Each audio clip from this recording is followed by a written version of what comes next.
Yo, what's up guys? So as this 1 minute preview is playing, I really just wanted to, say there's really not that much to explain here, to be completely honest. But I want to continue making these videos, and you guys really liked the last one and said you wanted to see more, so I'm just bringing you guys more stuff. Yeah, this basket wasn't complex at all. Make a low poly. Your base mesh, then you sculpt, make the low poly, texture it, it's really the same process as the last video. Not many fancy tricks are going on, but I still wanted to call some things out here and there, like how I made the wicker pattern and all that, and maybe the rope, which is, they're both super simple, but some of you guys seem to be interested in that. And just a heads up for you guys thinking that this will be a video on how I show you how to make this. Not exactly. I'm really just showing you how I made it. And I'm chopping the video up in a reasonable amount of time for y'all to see it all. Right? So, first video of the year. Let's fucking get it, guys.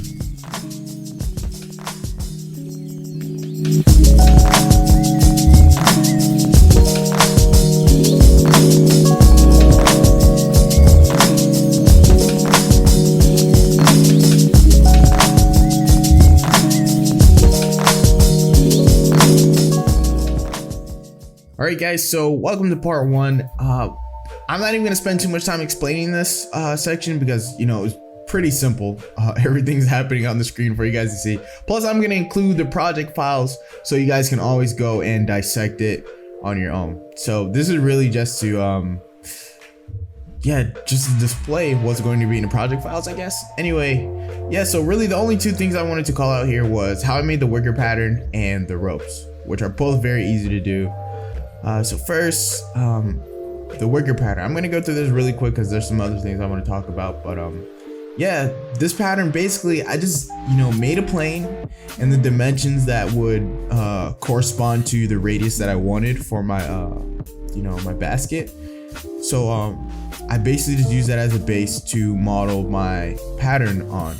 And as you can see, I modeled the pattern flat so I can bend it later into that cylindrical shape. That's really it. Like, it's just a few cylinders squashed to make it look like that kind of threading that happens, that kind of threading that people use for wicker baskets. It's literally just a squashed cylinder with some edge loops and just moving the vertices in between each other. Yeah, it's really it. And the rope. For the ropes, very simple. I use this plugin called QuickPipe by my boy Adnan. I post a link to that in the description for you guys to get that.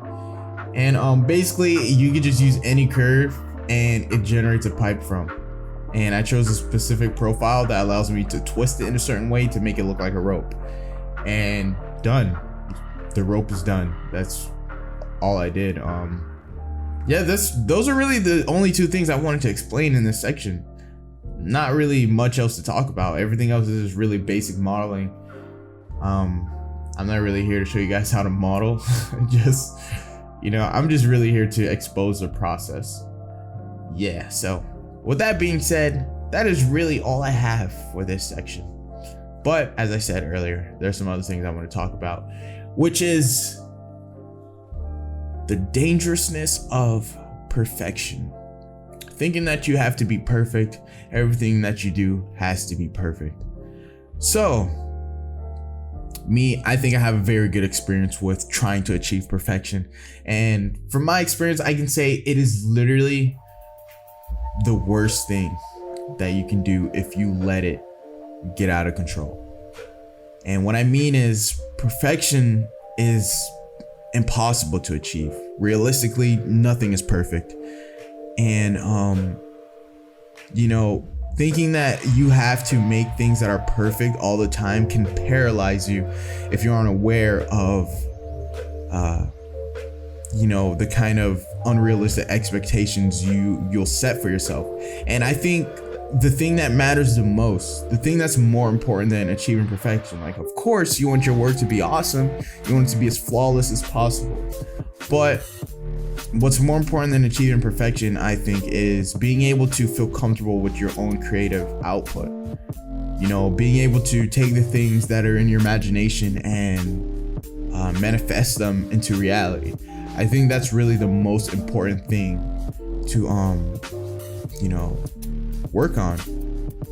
And yeah, like even Mother Nature, like Mother Nature's not even perfect. Like there's so many, like there's imperfections in Mother Nature. Like, so I think, you know, trying to achieve perfection can really affect your creative output. And I think like you just need to, you know, create.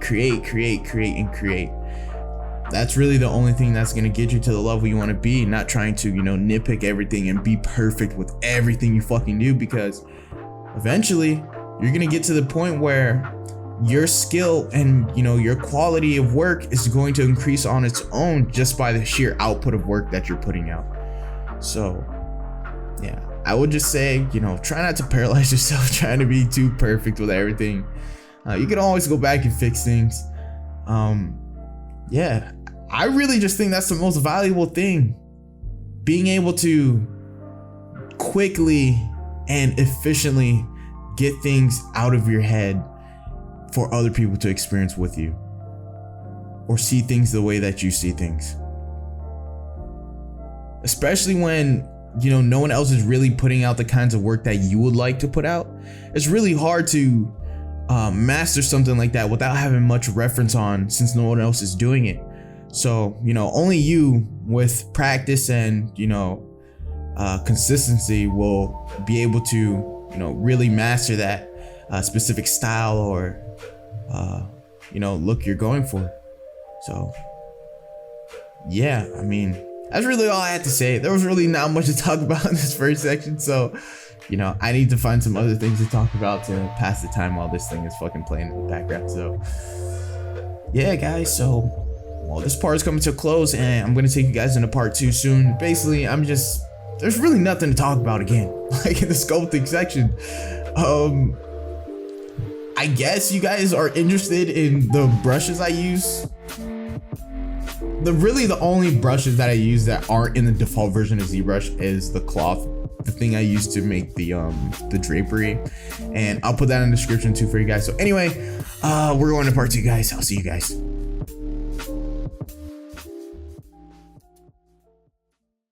All right, guys, so welcome to part 2, which is sculpting.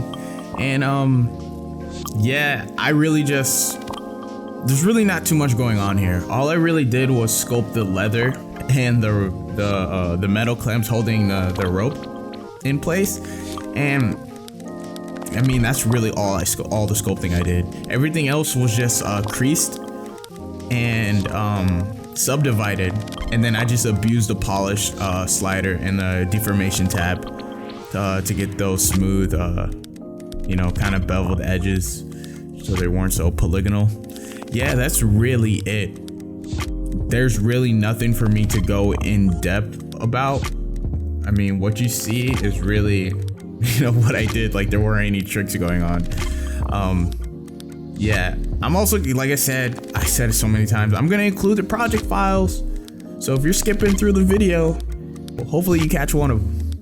I'm gonna include the project files in the description. Yeah, for you guys to just look through. Well, okay, let me at least explain, you know, something. For the leather, I really just sculpted like some drapery tension near the bolts, just so it can look like the bolts are actually pulling it and like holding it in place. And, you know, I sculpted some more wear around the edges of the leather with the damn standard brush, just to you know, just add some surface detail. And I'm gonna add the brush I used for like the drapery in the description, so don't worry about that. Yeah, like I really didn't do anything crazy, to be honest. Like, honestly, man, like yeah, but what I wanted to talk about here was that I kind of want to make like scenes, you know. I feel like those would be a lot more insightful on, you know, the process of making game art instead of just props. But like, I don't know how the fuck I'm gonna chop up a whole scene. Like, this fucking basket takes so long to edit. And like, this is just one prop. Imagine a whole fucking scene, like a whole environment. And even then, like, I'm not gonna do no like crazy big projects, you know, maybe way down in the future. But for starting, just to start, I'm gonna start off with, you know, smaller projects, maybe just like, you know, a room or a hallway, you know, things like that. Because yeah, I think it'll just be a lot more fun. But holy shit, man, I don't know how the fuck I'm gonna record and edit all of that. Yeah, I'll figure something out though, because that's definitely something I want to do. I think it'll be fun. Yeah, to like record the whole process for you guys. Yeah, I don't know. Yeah, like I said, there's really nothing to talk about in this section. So we're just gonna move on to the next part, which is probably going to be, yeah, it's gonna be the UVing and baking. You know what? I'll even throw in the texturing in the next part. Let's get it.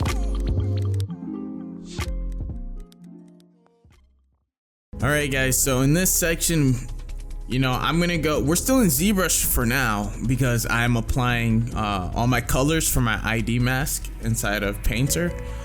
And I'm also naming all of my high poly pieces, you know, in a certain way. So when I do my low poly, I can also, you know, share the same naming convention so Painter knows, you know, what to bake on what, like we did in the last video. So yeah, that's basically what I'm doing now. I'm just applying these colors. Yeah.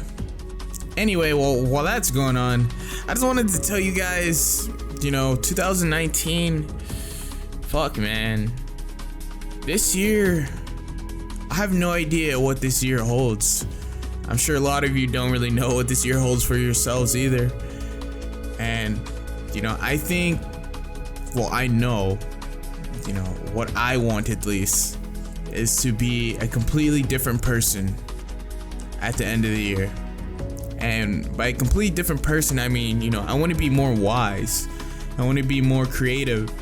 You know, I want to develop my skills, and you know, I want to make sure I'm using this time, like my time wisely, because, you know, I don't want to stay in the same place forever in life. We want to grow, and we want to, you know, live out our dreams, and you know, no one wants to fucking struggle. So I don't know, I just wish you guys, you know, together with me, you know, let's fucking do our best. And yeah, man, let's just give this year our all. You'll be surprised at how much, like, just 6 months of hard work can fucking put your life ahead. Shit's crazy. Yeah, anyway, we're in fucking, I skipped the whole UV section trying to be, you know, some motivational for you guys. But anyway, you know, the UV section is the fucking UV section. But now we're in Painter, and basically I'm just applying, you know, some basic materials that come with Painter by default. And I'm using, you know, some masks to kind of, you know, highlight some edges, add more detail into certain areas. Like, honestly, like I said last time, like, I abuse the generators, like the fucking masks. I abused the shit out of them. I painted nothing. Like, I literally didn't even pick up my fucking Wacom pen texturing this. I mean, you could if you want to, but I didn't feel the need to. But yeah, man, I'm just like using the masks. That's really what Painter is. Painter is being like, you just need to know how to extract certain kinds of details from your baked maps in order to give your, you know, proper unique look, or the look you want. And there's also a bunch of procedural textures on there that will also, you know, aid in your texturing process. Yeah, guys, so I'm gonna include all the project files in the description for you. You can just look through all of them, dissect them. They'll probably give you a better, you know, some better, I guess, insight on what the fuck I've been talking about, because I feel like throughout this whole video I've been saying there's not really much to talk about. I don't know, it's just weird for me because, you know, my mind is just in a different place than probably some of you guys when it comes to making art. So what I think is probably not important is probably very important for some of you. So